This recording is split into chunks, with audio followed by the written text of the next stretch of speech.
guys, I thought it was about time I made a review about this controller. So far it's been working really well. So it's been a few months that I've been using it. I use it daily and it's working well. So nothing has stopped working from it.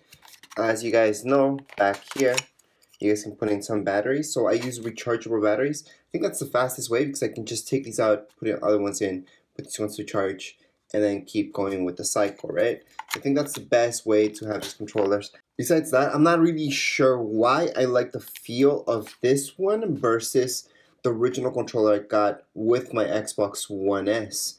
So I do like this one, the feel of it, so that's why I use this one even more. And I do like the aesthetic from it as well. So I do like how it looks versus the original one that you guys get with your Xbox One S. Other than that, it's been working well. Right here, I plug in my headset, so I use that. I don't use this.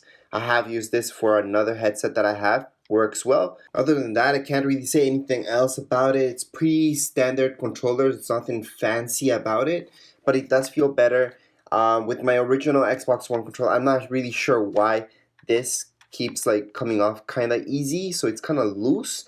And that's how it was since the start. However, with this one, it's just fine. This does not come off. So that's something I didn't like about the original Xbox One controller. This kind of seemed kind of loose. This one's tight, doesn't fall off anyways. The vibration from the controller and all that stuff works perfect. It doesn't drain out the batteries too much.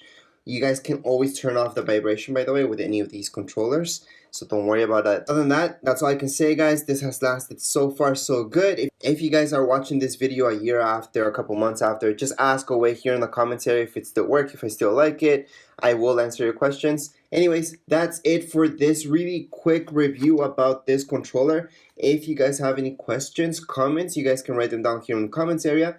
And don't forget to subscribe and rate. Thank you.